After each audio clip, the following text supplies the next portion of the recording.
as you can, as opposed to, you know, this thing where you're working it through. Get there, punch as hard as you can.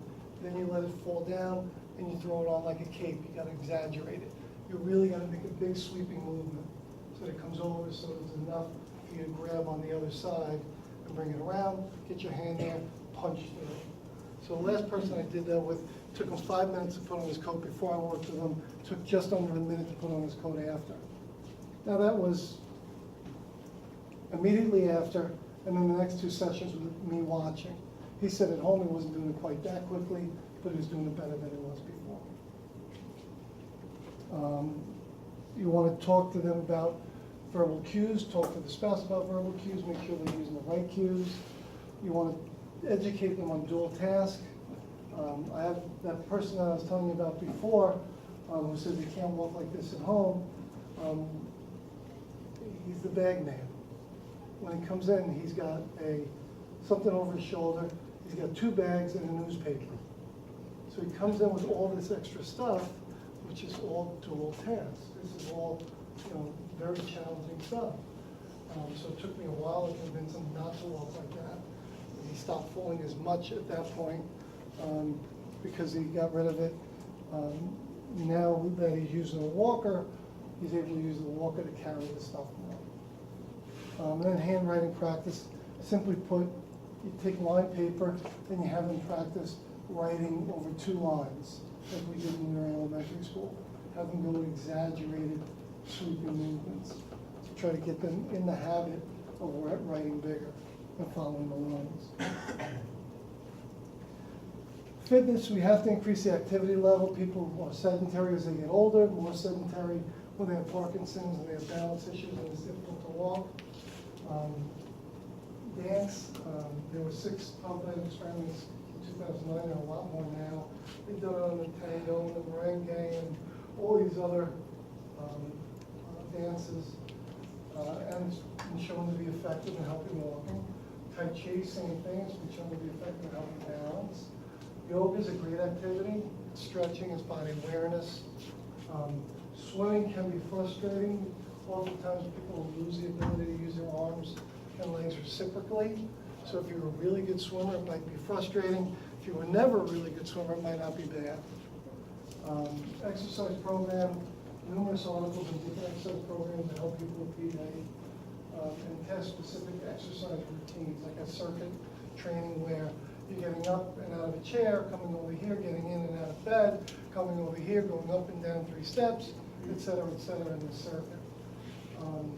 The other thing is I'll use other strategies for things. If you have a piano in your house, you know, just playing the piano can help with fine motor activity. So something as simple as that. Cards. You know, deal cards, try to shuffle, flip the cards over. Something as simple as that can help with fine motor. For posture, I give a home exercise program. When they're in here, I use reciprocal inhibition to try to increase the flexibility of the muscles. And then I use a mirror a lot for visual feedback. Like I said, people with PD have poor proprioception. So it's important that you make sure that they know where they are. So a lot of stretching, some strengthening, and awareness. Posture's 3 things. It's flexibility, it's strength, and it's awareness. And awareness is the toughest part. I can give you flexibility and strength relatively quickly. Getting them to be aware is an issue, which again is why the spouse or caregiver is an important ally. Evidence is much evidence, although not many randomized clinical trials regarding therapy and PD.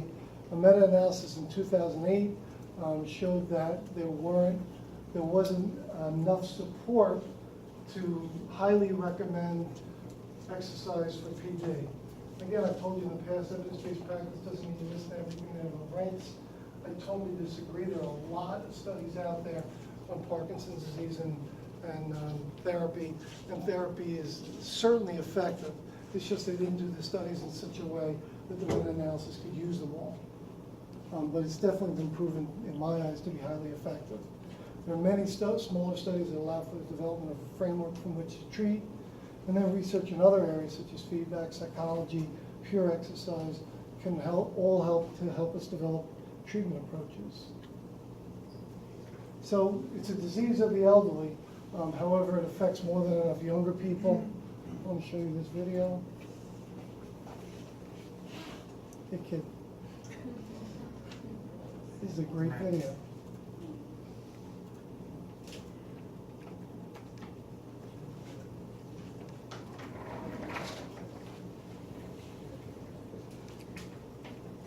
That would suck.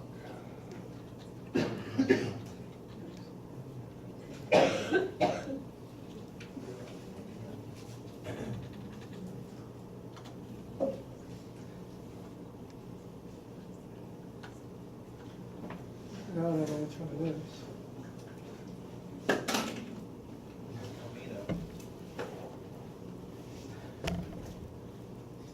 Bill, usually when that comes up on a YouTube video, it's taken down for copyright reasons. Right. I'm just hoping that, it doesn't mean that somebody else doesn't have it up that hasn't been caught.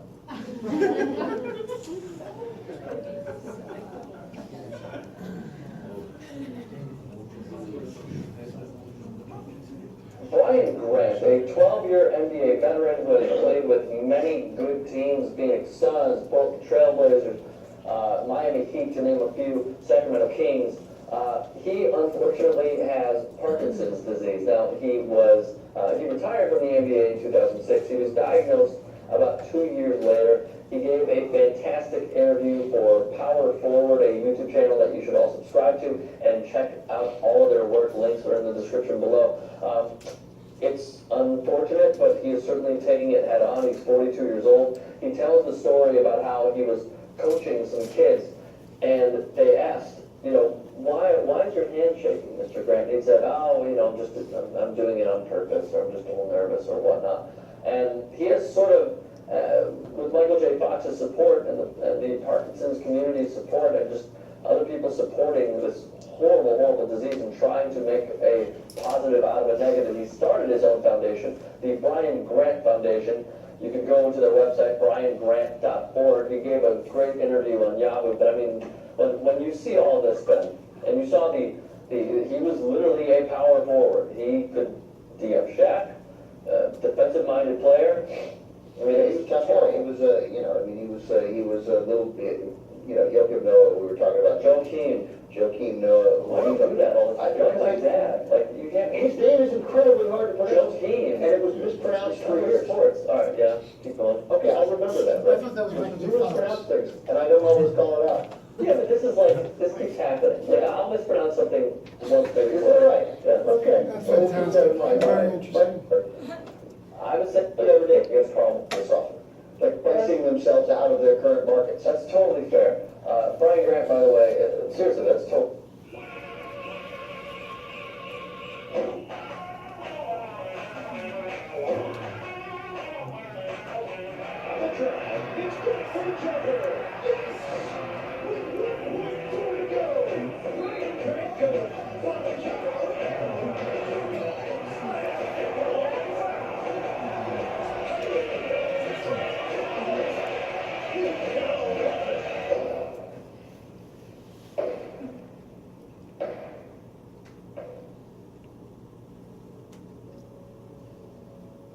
The only thing I knew about Parkinson's was what I'd seen in Michael J. Fox and Muhammad Ali, and that was scary. That was very scary because I thought, damn, I'm 6'9". Really, I mean, I'm 6'9", and if I'm like that, how am I going to function? How am I going to live? The thing that bothered me the most about that was that no one could tell me what to do, not even my neurologist, who was the top neurologist in the country, and sat on Michael J. Fox's board. I didn't want to tell anybody because I didn't know if I wanted the whole world to know. But, as I was coaching my son's basketball team, kids being kids, hey, Mr. Grant, why is your hand shaking? Oh, I don't know, I'm doing it on purpose, those types of things, answers for a kid. It was around that time I received a phone call from Michael J. Fox. At this time, I would like to introduce Mr. Michael J. Fox to the stage. Compared to 11 makes broader shoulders. And you got the broader shoulders I've never seen.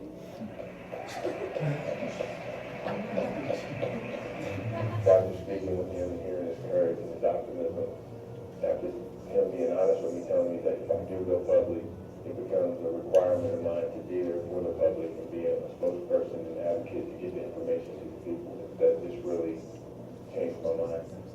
I wanted to get out there. Ryan Grant played 12 NBA seasons. His battle now is much more daunting than anything he faced on a basketball court. It's just another battle, just like going out on the court battling Shaq for a night, or battling, top assignment, or battling a cold. You just got a battle, you can't never give up.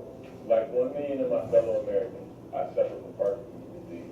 He's now trying to use this disease and use this terrible thing that's happened to him to create awareness. He feels like it happened to him because he was big enough to handle it. This year, we plan on having our second annual Shake It Till We Make It event, and it was benefit the Brian Grant Foundation. I began to see that there was an area that was not being addressed with this disease. So we could start the foundation again and provide some type of place for people to come and know, first of all, that they're not alone, that it's not a death sentence, that you can live a normal life. The Parkinson's doesn't have to be your life, it can just be a part of your life.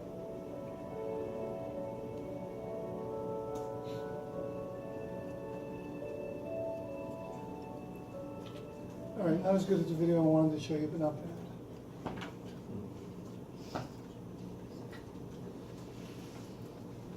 So there's ample evidence to support rehab as an intervention for PD. Therapists must use evaluation to guide treatment, communicate effectively, be knowledgeable of PD characteristics in the current research, and be clear in your goals and flexible in your treatment, as the patient will appear quite different session to session. You can have a patient come in, not need any assistance getting out of a chair, not need guarding, they're fine. And the next time they come in, they might need help getting out. You want to be near them all the entire time. It's just an incredibly variable disease, individual to individual, and then within the individual. So it's something that you really have to be flexible with as a therapist. Any questions? Yeah. Do you think if someone that was, I guess, like, maybe right now are good with their body, like, mental, like, they have a shock and stuff, like, awareness, would they be able to be treated easier, I guess? Yeah, I mean, I guess it sort of goes back to what I said before. The only real evidence I see in the literature is with racket sports. And people who do racket sports are better equipped to go through rehab and improve when they have it and not get as bad. But I see it with other things also, marathon runners, and other people. They tend to not feel the effects for as quickly or as severely. I have exceptions to that rule, but overall, people who took better care of themselves, particularly people who were into sports, not just necessarily running, but in sports where you have to do cutting and, use your hands and manipulate and things like that, tend to do that. These questions are not on my exam. They're on Andrakis'.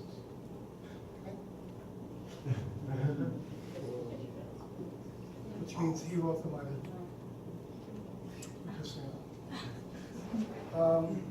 So if you have an issue with anything that he writes, and you say, Bill didn't go over that, whatever, you can let him know and he'll check with me, I'm sure. All right, any questions at all? All right, what time is it? 10:35. Okay. Well, a lot of opportunities to do this type of work after we graduate, I guess. Like, are there like a lot of facilities that offer? There are a lot. If you're talking specific to PD, we're the only one around. Okay, so just NYT, you mean? Like, Yeah, NYT is the main one for, the Academic Healthcare Center is the main one for Parkinson's. There are other places that provide therapy, not to the level of what we do. And you'll find other neuro rehab places, like Helen Hayes up in Westchester County. has a great neuro program. Rusk has a great neuro program. So you'll see it in other places. Is it primarily like hospital? Say it again? Is it primarily like hospital setting? Well, Burke is an inpatient and outpatient rehab center. So it's not a hospital, it's inpatient and outpatient rehab. Okay. Rusk is part of the hospital. So we have a center within our hospital.